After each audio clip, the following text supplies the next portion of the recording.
¿Intervención divina o intervención psicológica? Hola, bienvenidos una nueva semana a un terrorífico capítulo de Ni que fuera terapia. Hoy llegan a nuestras consultas los casos más terroríficos, es decir, los casos más raros y sin sentido de la Rosa de Guadalupe. Entonces vamos a ver si estos casos en realidad necesitaban intervención divina o intervención psicológica. Veamos nosotros cómo sobreviviríamos si fuéramos las psicólogas en estos episodios. Ok. Jaja, no mentira. Modo Halloween. Hoy por Halloween vamos a analizar ciertos terrores que también los psicólogos podemos tener en consulta, porque no todo es tan sencillo cuando llega.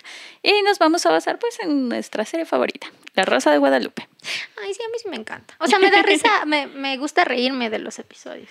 A mí me parece una cosa muy interesante los guionistas para las ideas que tienen, porque no solo son las ideas que tienen, sino la forma en las que la llevan a cabo. Como la estructura. Como la estructura. La estructura sin sentido. Ajá. O sea, a mí me gusta porque, o sea, si ya pasa algo en el mundo, hay un capítulo de La Rosa de Guadalupe al respecto. Sí, es cierto.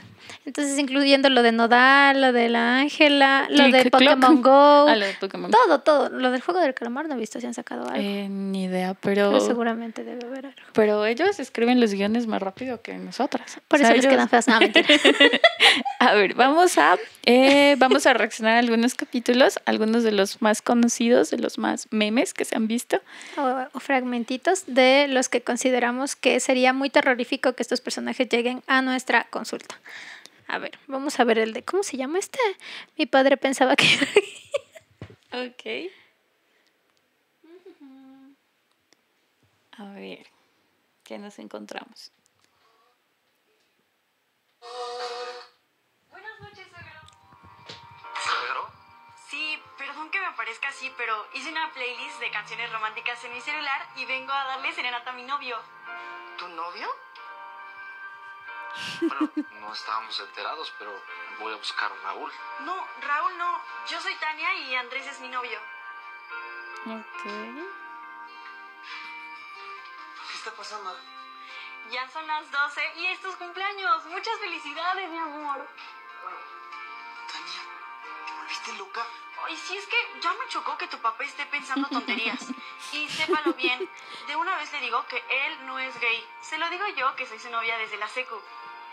Bien, vamos a escuchar las canciones románticas que te elegí para venir a darte gallo.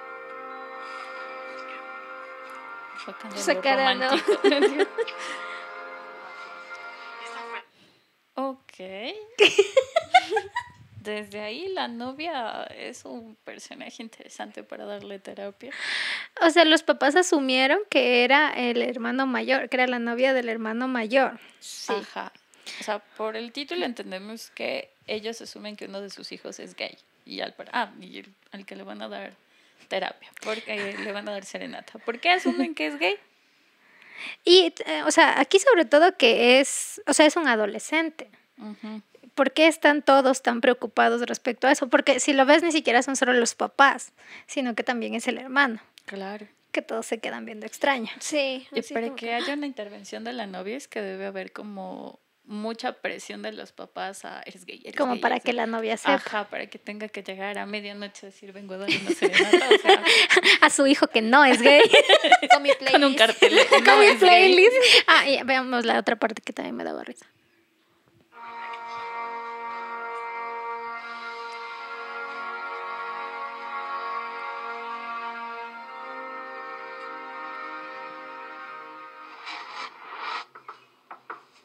Pasen. Buenos días. Buenos días, papás. Disculpen a Tania por lo de anoche. Yo no sabía nada, era una sorpresa y por eso no sabía. No estamos molestos. Solo un poquito sacados de onda de habernos enterado así de tu relación con Tania. Sí, con Tania. Con esa niña con la que me la vivía jugando. Con quien me la pasaba porque en el fondo me atraía. Y ahora la amo. Y desde hace unos años que estamos juntos. ¿Y por qué no nos dijiste nada? Por falta de confianza, papá. Te dije muchas veces que no era gay, pero tú insististe en creer algo que no era. Perdón, pero es que todo parecía indicar que sí. Ok. ¿Qué es todo? ¿Qué puede indicar que tu hijo es gay?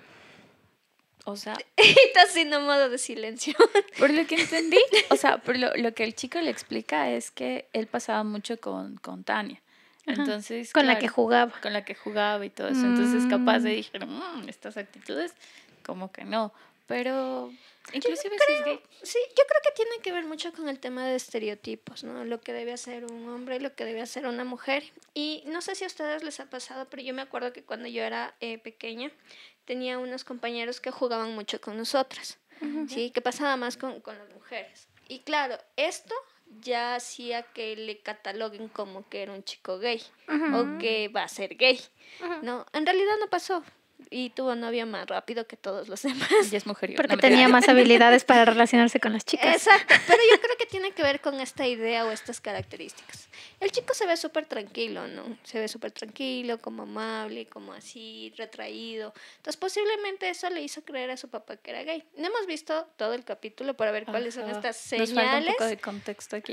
Que su padre veía que hacía creer que su hijo era gay. Y sabes que, sacándolo de la Rosa de Guadalupe, porque aquí como que dijimos algunas cosas son una exageración, hace un tiempo yo tuve una consultante que trajo a su hija porque tenía ciertos comportamientos masculinos y le asustaba. Y era como, no hable desde el estereotipo, o sea, era una adolescente, tenía 12 años, estaba en todo este proceso de construcción de sí su misma, identidad. le gustaba el fútbol, le gustaba la ropa floja y ya había como que ciertos criterios de esto como que va fuera de la norma y por eso ya empezaban a catalogarla, hasta la trajeron a terapia por eso, ya como que... Es que en verdad usted pasa, necesita terapia. es verdad, en el centro psicológico mío han venido varias veces papitos con sus adolescentes para que les quitemos lo gay. Ay, no. Y en verdad, es como, o incluso se sienten atraídas por mujeres, han venido con diferentes orientaciones, ¿no?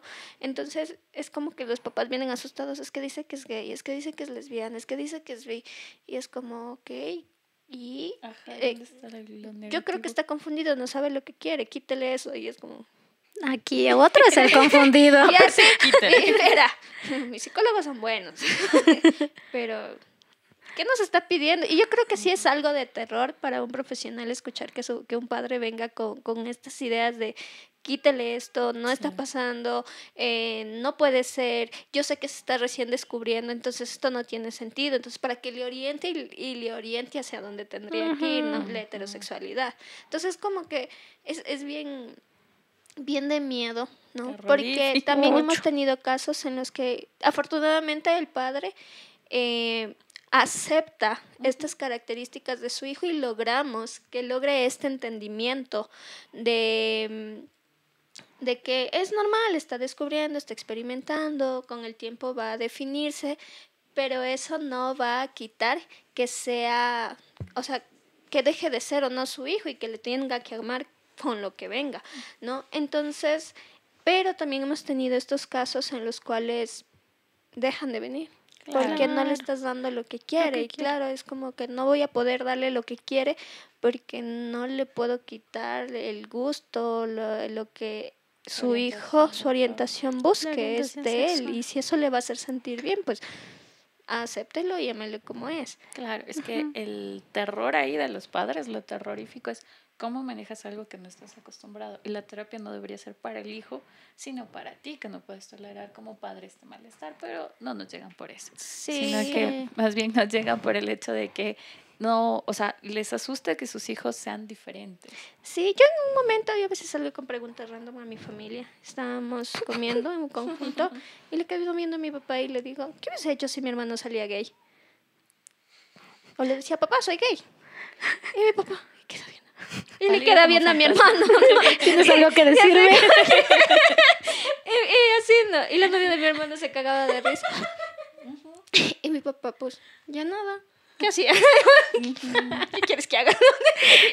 Bueno, se me preguntaba. Yo creo que estos intentos de búsqueda de ayuda, de que le quites la homosexualidad a sus hijos, está relacionado con esta historia que ha habido sobre la intervención supuestamente terapéutica en estos casos, que son como las clínicas, que eran literal clínicas de terror, de conversión, donde les hacían un montón de cosas, que también habían abusos sexuales incluso en esas clínicas, y que de verdad yo siento que hubo una generación por ahí que pensó o asumió que la terapia, entre comillas, hace que estas personas dejen de ser homosexuales. Bueno, es que, y todavía quedan rezagos. es que creo que Sí. es mucho como mucha gente lamentablemente vendió mal estas cosas.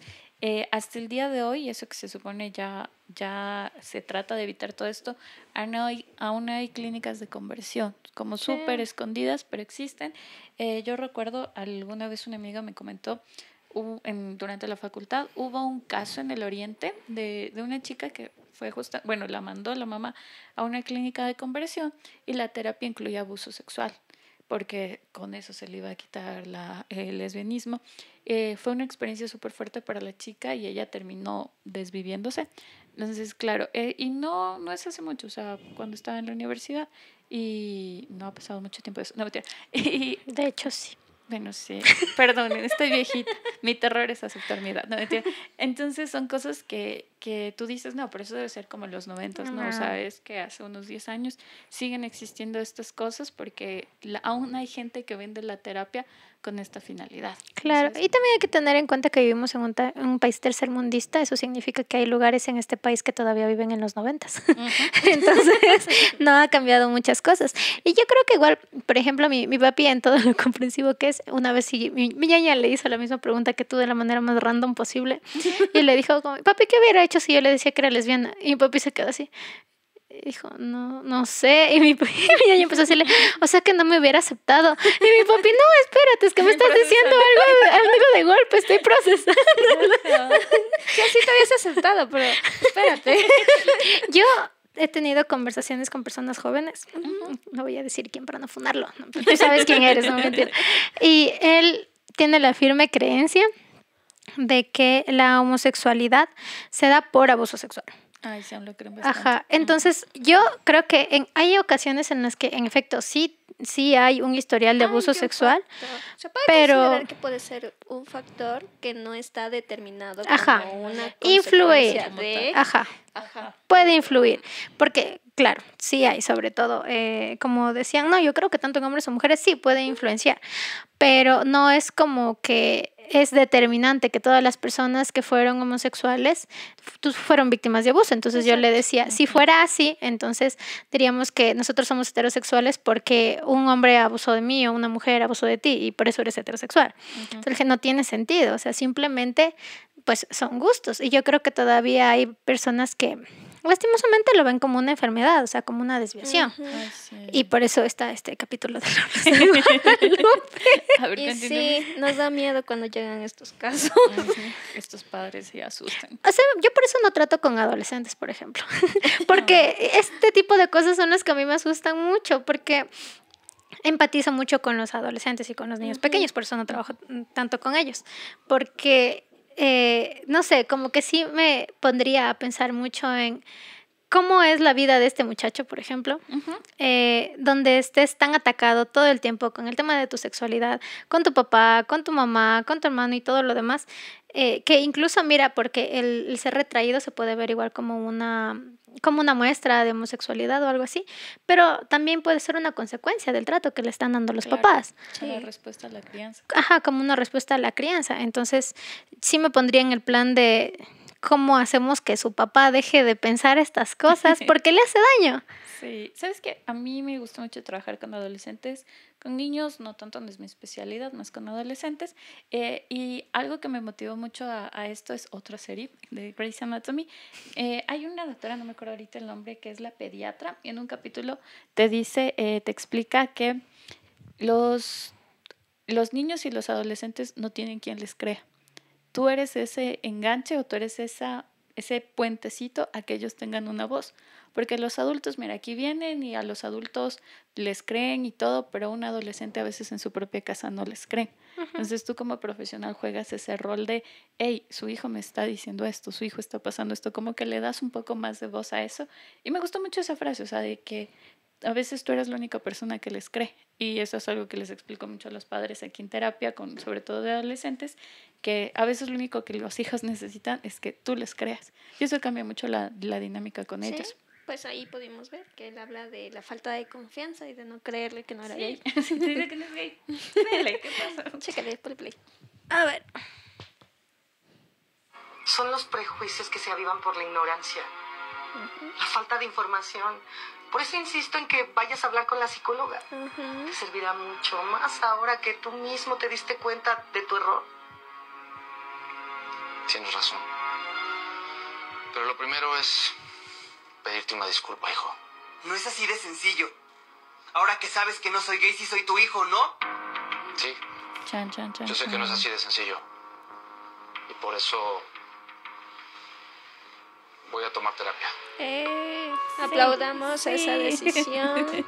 Bravo por Aplauso el para la hombre que va a ir a terapia.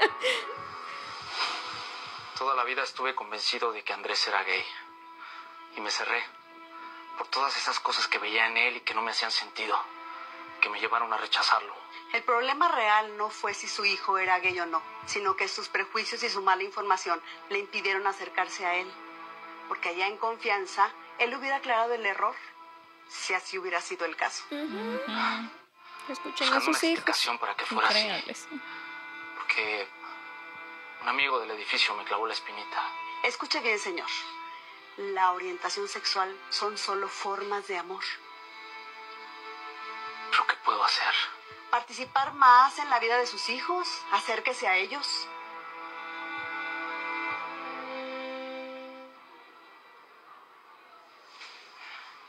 No, Mario. No pasa nada, Raúl. Se ha avanzado mucho. Y ahora hay más respeto hacia las distintas formas de amor. No te apartes, Raúl. Juntos. Somos fuertes. Sí, el hermano mayor. Papá. ¿Qué estabas haciendo, Raúl? ¿Estabas besando con un hombre? Contéstame, ¿por qué te estabas besando con un hombre? Soy gay y Mario es mi novio. No puede ser. Yo lo amo. Le va a dar un ataque al corazón al señor. Ese es un plot twist muy interesante. Sí. Pero me parece chévere que, imagínate que al otro hijo, al que se lo veía mucho más introvertido, mucho más calladito, fue al que él catalogó de gay por el estereotipo. Y a este hermano que se ve como más macho, no lo dudó. Entonces realmente el señor se cegó mucho por sus prejuicios y por sus estereotipos de quién sí y quién no. Y se equivocó, señor. Por la Las energía energías. masculina. ¿La energía masculina?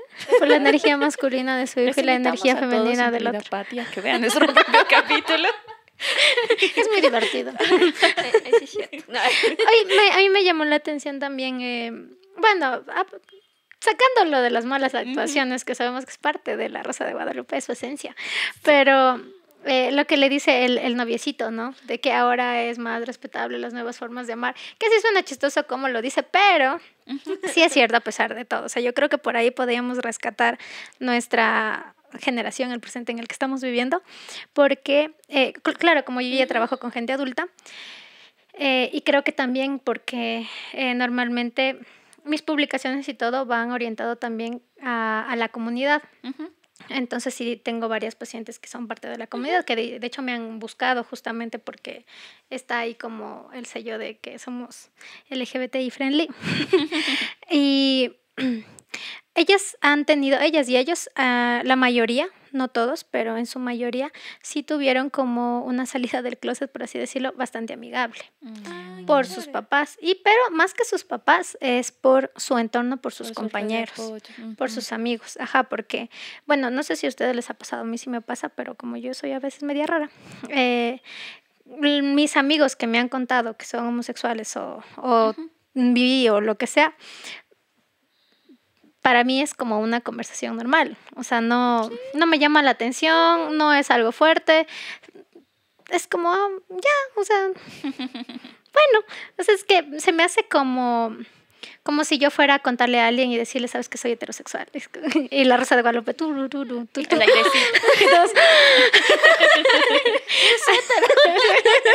¿Qué te pasó para que seas hetero?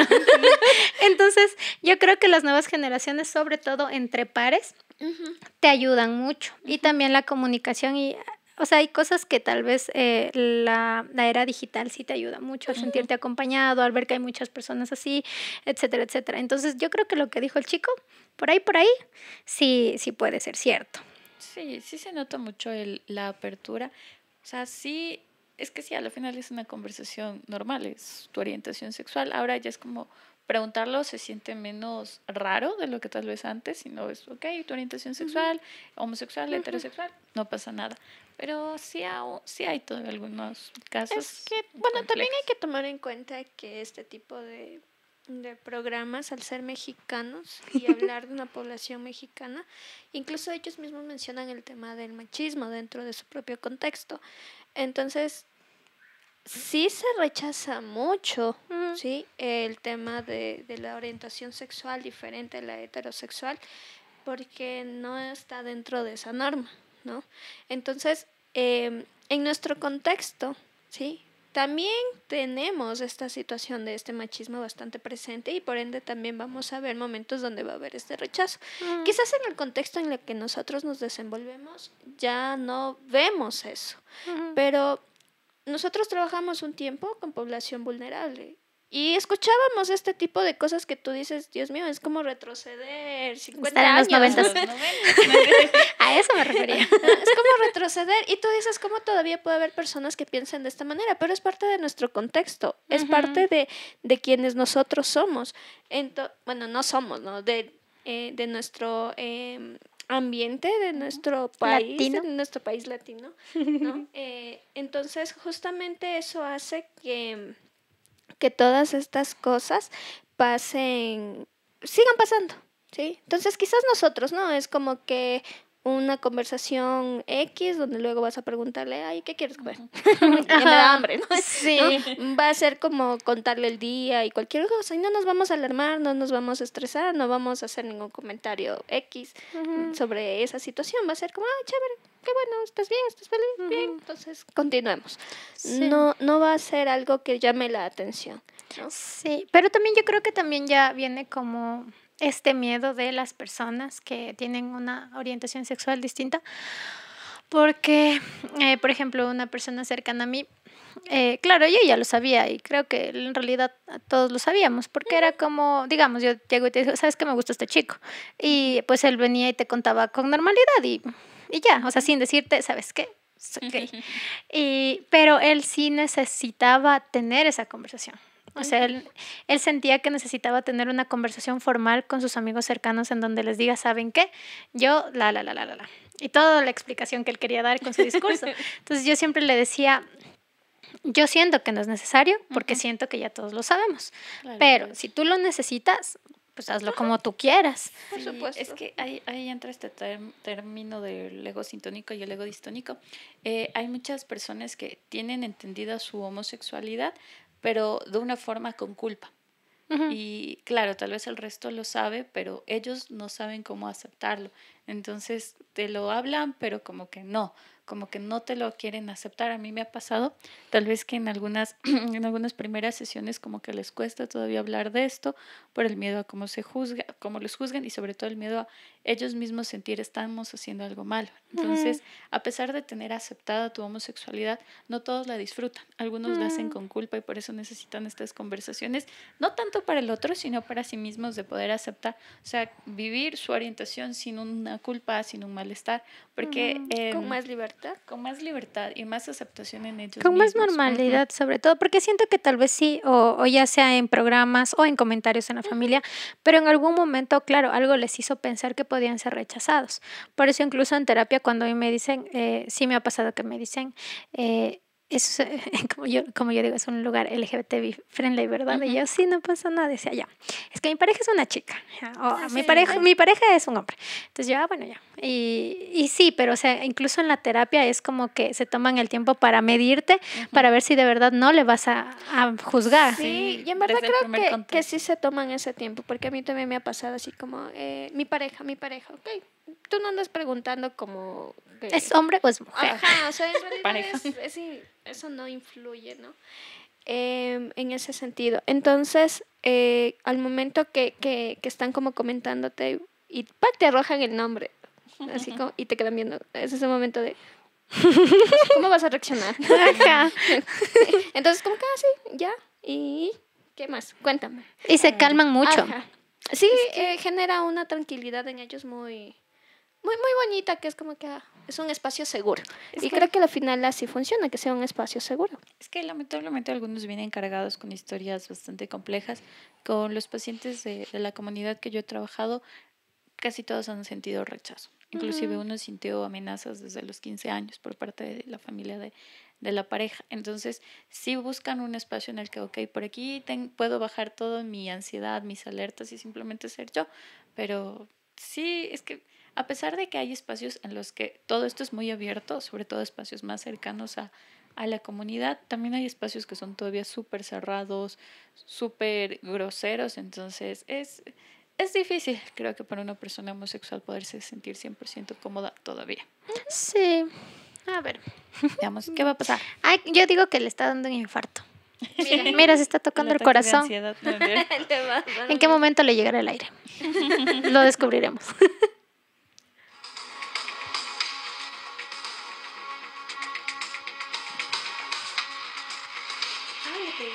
Sí. Pero ¿y la terapia? Solo fue una sesión. Era la primera sesión. Me dolió mucho hacerlo. Pero entiéndeme, no pude soportar la impresión y por eso reaccioné así. Ver que mi hijo mayor, mi orgullo, en realidad es gay.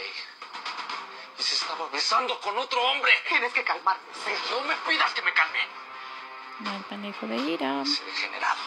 Ese degenerado con el que lo descubrí, seguramente él es el que está confundiendo a Raúl. Él tiene la culpa. Él lo está desviando. Raúl es gay, nada tiene que ver con lo que dices. No es una enfermedad, ni una desviación, ni una degeneración. Es solo una forma de amor. No.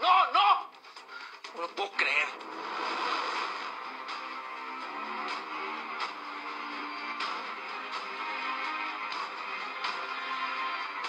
Buenas noches, suegro. Pero es que la señora tiene Impactante. razón. Todo este tema de la homosexualidad y la disforia de género y demás, ya no es, lo sacaron del CIE 10, si no me equivoco. No, antes, desde el CIE 9 ya no estaba, porque no es una enfermedad. Ajá. Y aún así la gente lo trata de esta forma. Yo creo que igual cuando nosotros estábamos todavía en la universidad, teníamos un profesor que sí nos hizo una pregunta más o menos respecto a esto de la homosexualidad, que nos decía quién cree que el homosexual se hace o algo así. Pero bueno, la cosa es que como medio curso alzó la mano y el otro lo vio con normalidad.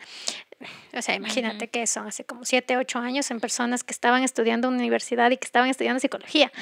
Entonces, yo creo que en estos años probablemente la gente haya evolucionado mentalmente y haya cambiado como que bastante su percepción del asunto, pero de que hay gente, todavía hay muchísima gente. También se está intentando normalizar, porque si tú empiezas a ver series y películas, ya se colocan escenas entre personas del mismo sexo y en realidad se normaliza un montón ya esa situación. Yo he visto un montón de series actualmente donde ya ves estas parejas como parte de un entorno familiar. Sí. Y creo que eso también permite que las personas, al ver todo esto, empiecen a normalizarlo, porque al final la normalización empieza desde allí, desde ya no verlo como un tabú, desde ya no verlo como un prejuicio, sino como algo tan normal y que se puede vivir tranquilamente de esa manera. Por ejemplo, creo que empezó con esta serie de Modern Family y aquí podemos ver que hay una pareja homosexual. Y en realidad esta serie es muy divertida y no te estás enfocando en que ellos son homosexuales, sino en todo el contexto familiar que se presenta. Porque, claro, lo que te hace ver es que todas las familias son diferentes y que está bien que sean de esa manera, sino que tenemos que ver que sea una dinámica que sea pues, sana para los miembros de esta familia. De ahí hay otra serie que yo vi que se llama This Is Us, que vemos igualmente este tipo de situaciones, contextos que se presentan. Entonces yo creo que a la final sí se va dando más esa normalización. Sí, pero sobre todo en las nuevas generaciones. Sí, porque mira, por ejemplo, en este video el papá, que es una generación ya mayor, el papá es el paciente terrorífico. Y es hombre. Sí. Porque hay que trabajar muchas creencias con él y trabajar creencias nunca es nada sencillo. No entonces, es nada fácil, qué difícil, porque claro, esto es tan rígido, ¿no? Porque viene de algo tan normal igual, ¿no? Entonces como si no está bien, no está bien, no está bien, lo vas normalizando, lo vas internalizando, entonces sabes y crees y estás seguro de que no es una buena forma de actuar. Pero si en realidad te cuestionas por qué, las respuestas que más te dan de lo que a mí me han dado, me han dicho como respuestas, primero es que se va por un tema religioso, ¿no? Es que Dios creó al hombre y a la mujer y no sé qué y no sé cuánto. Ok, si le quitamos lo religioso, ¿qué más? ¿Qué más es lo que...? No, es el tema de la biología, la procreación, que no sé qué. Ok, pero ¿qué más? O sea, más razones por las cuales eso no sea algo adecuado. Sí. claro. Sí, porque si hablamos de la reproducción, las tres no tenemos hijos. Ujú. Sí, y ya estamos llegando a esa etapa donde Y no vamos somos en lesbianas. declive. Y no somos lesbianas. Entonces no es un factor, incluso eso ya no tiene nada que ver con ese tema. Claro. Y aquí en la familia, o sea, si tú le ves, el problema literal es el papá, porque, o sea, él tiene el problema con el hijo menor, tiene el problema con el hijo mayor, tiene el problema con la esposa, porque el resto es como que intenta entender y ser empático con el resto de la familia, pero es él el problema. Sí, es que, y como lo mencionamos tal vez en algún capítulo de los primeros, es muy difícil cuestionarte creencias que llevas toda la vida, porque tienes un esquema muy rígido sobre tus pensamientos y cuestionarte no es algo sencillo. No. De verdad, y muchas veces no aplicamos bueno, ¿y por qué tengo este pensamiento? ¿Y de dónde salió? ¿O para qué me sirve? ¿O qué consigo con este pensamiento? Simplemente lo repites porque es más cómodo repetirlo que empezar a cuestionarte el ¿y por qué? O sea, ¿y qué tiene que ver? Pero a la final, capítulos como este ayudan mucho a visibilizar las cosas. Sí. Las cosas si no se ven, no existen. Y es muy bueno que se pueda ver. O sea, este tema, como todavía sigue habiendo problemas con la orientación sexual, con este tema de poder aceptar a tu familia como es y sobre todo porque como dice Karen, a la final la familia no tenía un problema, el papá tenía un problema que es diferente, entonces él era el paciente terrorífico. Sí, él era el paciente. Yo me acordé ahorita que mi familia pensaba que yo era lesbiana. Y no, sí tuve ese problema. Y, o sea, obviamente yo no les decía nada porque era... Primero, yo siento que me daba vergüenza hablar de esos temas con ellos y era como... No tiene sentido, ¿ya? Pero en algún momento ya en mi vida adulta así me puse a pensar y dije... Si yo de verdad hubiera sido lesbiana, sí me hubiera dado cosas contarle a mi familia. Porque son... O sea, en mi familia... No sé si habrá, ¿no? Pero que nosotros conozcamos, no hay nadie que sea de la comunidad, absolutamente nadie. Entonces yo sí he pensado cómo va a reaccionar mi familia cuando exista la primera persona que diga, ¿saben qué? Sí, yo soy bi o yo soy homosexual o lo que sea. Y era como, sí sería choqueante para mi familia y yo no quiero ser la primera, ¿no? Pero imagínate, pensaban que yo era lesbiana porque yo desde la escuela tengo mi amiga y luego que todavía sigue siendo mi amiga y alrededor de ella generé más amigos y yo siempre he ido cogida de la mano de mis amigas, pero es porque a mí me encanta que me cojan la mano cuando camino, o sea, no solo mis amigas, cualquier ser humano, pero mis amigas eran como yo, entonces nosotros siempre caminábamos cogidas de la mano, excepto de mi mejor amiga.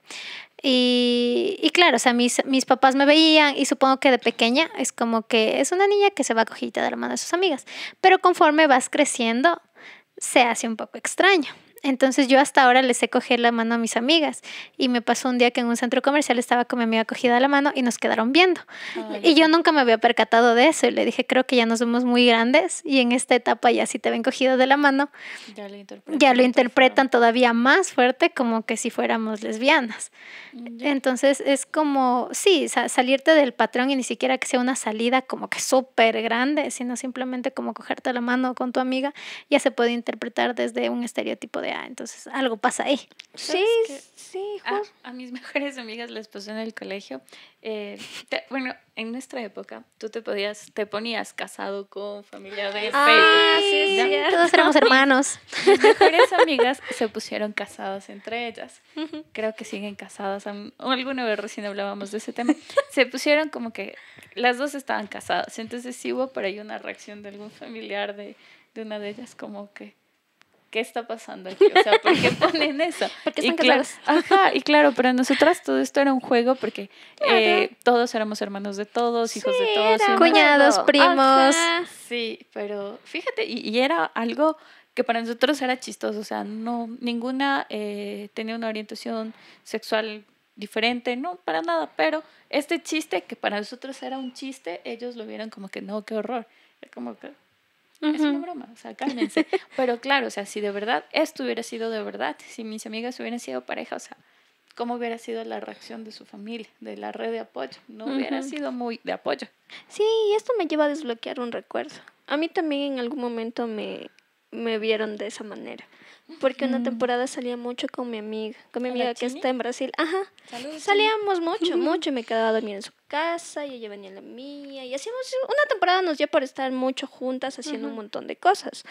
Y no me acuerdo quién fue que me dijo, ¿no estás saliendo mucho con tu amiga? Y yo, ¿por qué ¿Qué esa significa esa pregunta? Pero claro, te emiten la pregunta desde un tono que tú ya vas hacia dónde se dirige. Como juzgador. Ajá, y yo creo que le dije, sí, ¿y qué? O sea, ¿qué? ¿Qué te importa? Sobre con quién salgo y cómo salgo y cuándo salgo, ¿no?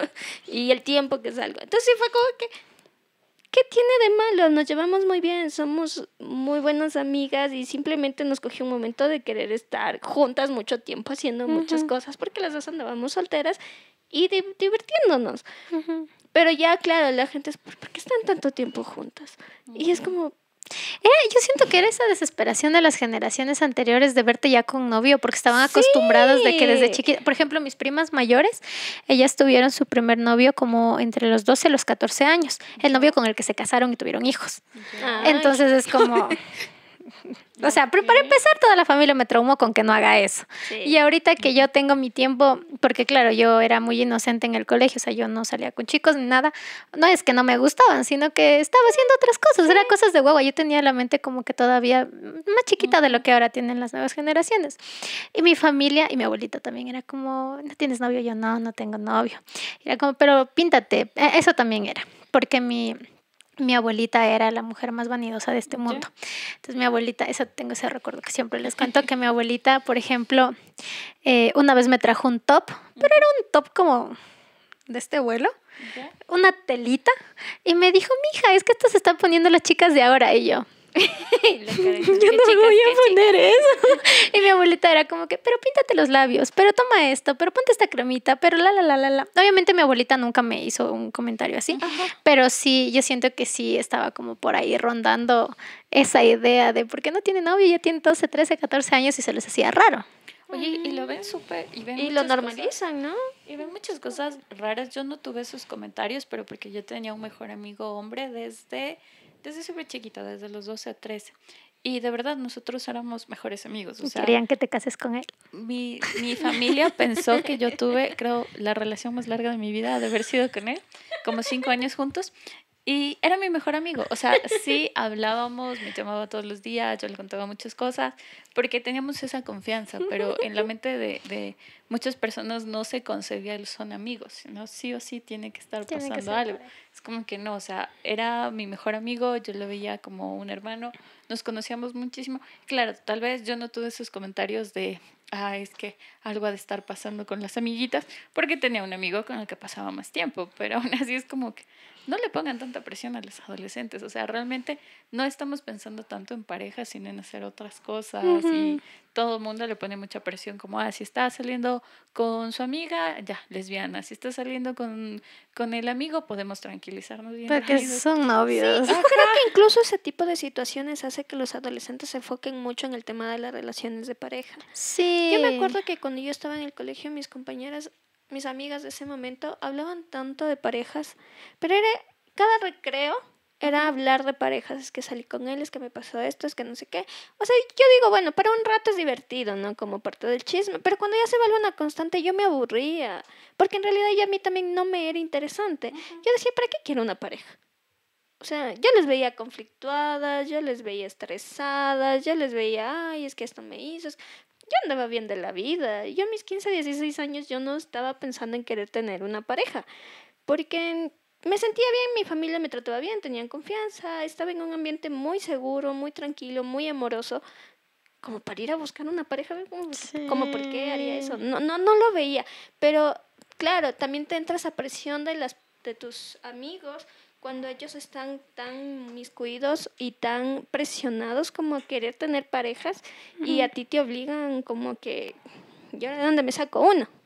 Sí, Aunque no quieres. Incluso yo ahí tuve una relación por presión social. Porque ¿sí? era hora para ti, ya Ya se era. te estaba pasando el tren. ¿Sabes que mi primer novio también fue más por presión social? Sí, yo sí tuve, no solo tuve uno, tuve como 2 relaciones de presión social. Y fue como que llegaba el punto en el que nos quedábamos viendo y era como que, ¿qué? No, ¿verdad? No. Y lo Tú peor sabes es que no. yo siento que ni siquiera... Estuvo bueno estos 2 días, pero ya. Ay, yo tuve un noviecito por 1 hora, un amigo. Yo tuve uno de un recreo. Pero mira, fíjate, son reacciones que hacemos por presión social. Sí, Tal eso vez sí fue. en nuestro caso no fue una presión de, tenemos que desmentir ciertas cosas o crear esta pantalla de heterosexualidad, porque hay muchas personas que después ya hablan abiertamente de su homosexualidad, que sí intentaron tener pareja, que sí intentaron salir con chicas, que les guste, es como que no, y lo hicieron más que nada por presión social. Pero creo que también de adolescente lo que pasa mucho es la presión hacia lo sexual. No sé si ustedes alguna vez tuvieron esas conversaciones. Sí. Yo las tuve, yo me acuerdo desde que terminaba la escuela. Tenía compañeros que ya hablaban de su vida sexual. Éramos niños de ¿En 12 serio? años. Ajá. Claro, ellos venían de otro no fue contexto. Yo fui más tarde. Creo que el mío fue a los 14, 15 años que empezamos a topar temas relacionados a la sexualidad. Yo me acuerdo que cuando tenía 13 había como una chica que creo que era jalada del año, o sea que todos la veíamos como más grande, más experimentada, y creo que ella en algún momento como que mencionó algo respecto al tema sexual, pero para mí se me hizo muy, no, estás muy chiquita. O sea, para mi compañera que sacó ese tema a colación en la escuela fue una persona, bueno, venía de la costa, sin querer ofender a nadie, y era una presión que le habían puesto los papás, y el papá sí le había dicho como, o sea, él ya nos insinuó que el papá hizo la presión de, ok, vas a debutar, y inclusive ya había tenido contacto con trabajadoras sexuales y demás. Venía de un contexto totalmente diferente, donde pues de esto se habla mucho más, pero para nosotros niños de escuela era como... Eso es muy violento, eso es muy violento. Yo sí he conocido personas que han vivido su primera interacción sexual a través de esta forma y en verdad puede ser muy traumático porque son mujeres grandes. Es un contexto diferente, es un momento que en realidad yo creo que mientras más consentido, mientras más deseado sea el momento y que las 2 personas quieran compartir y experimentar, eso se vuelve algo agradable. Pero si es simplemente con que, como tú dices, no, ya te toca debutar, ya estás grande, ya debes aprender y toma, te entrego una mujer quién sabe cuántos años mayor a ti, a que te enseñe qué. O sea, y ahí viene eso, para que te enseñe qué. Sí, inclusive, de hecho, sí lo hablo. Bueno, yo había hablado de esto con algunos amigos y amigas y muchos, su primera experiencia sexual no fue agradable. Por el hecho de que, claro, son experiencias por presión, porque ya la edad, porque deberías vivirlo. Y hay personas que tal vez hablan de sus experiencias sexuales a una edad un poco mayor, como, no sé, tal vez terminado colegio o así, y lo dicen con vergüenza, como que no, o sea, hubiera una edad específica a la que todos tenemos que vivir nuestra sexualidad, y la idea sería que no, porque de verdad muchos, y me llamaba la atención que inclusive eran muchos hombres los que, bueno, de mi círculo de algún momento, me decían que no fue una experiencia muy agradable, porque claro, no es que lo hicieron porque, wow, sentí una conexión, me siento cómodo, sino porque, ok, todo el mundo te está presionando allá, hazlo, y si no lo haces, empiezan estas dudas de, tal vez tu orientación sexual, tal vez no te gustan las chicas, tal vez esto o lo otro, y hacen que una parte importante de la vida como es la sexualidad se viva desde la presión. Pero bueno, yo creo que ese tema podríamos tocarlo igual en otro podcast sobre el inicio de las relaciones sexuales. Está muy interesante. Sí, es cierto. Pero bueno, hasta aquí vimos nuestra reacción honesta sobre ese capítulo. Yo nunca lo había visto, la verdad. Me pareció un poco extraño y chistoso, pero es divertido. Podríamos hacer esto otro día. Pacientes terroríficos. Me divertí. Sí, sobre todo porque de un capítulo de La Rosa de Guadalupe que no se toma muy en serio La Rosa de Guadalupe por justamente cómo es, hay un análisis de trasfondo súper fuerte, o sea, porque mira, el estereotipo del papá, de su hijo, conlleva muchas cosas, muchos pensamientos arraigados en las generaciones, como cómo se debe ver un hijo, a qué edad deben tener las parejas. ¿Sabes que hasta hay me vino un flashazo, un recuerdo de algún paciente que me decía como que su papá promovía que tenga muchas parejas, Ajá. porque así se demuestra que cumples el estereotipo Que de es un de macho. hombre. Ajá, entonces como, ¿de dónde salen todos estos pensamientos? ¿De dónde salen Sí, estos pues, padres? estos hombres. Hombre, no es gente mentiri. Pero bueno, ese fue nuestro análisis terrorífico de La Rosa de La Rosa Guadalupe. de Guadalupe. Adiós. Bye.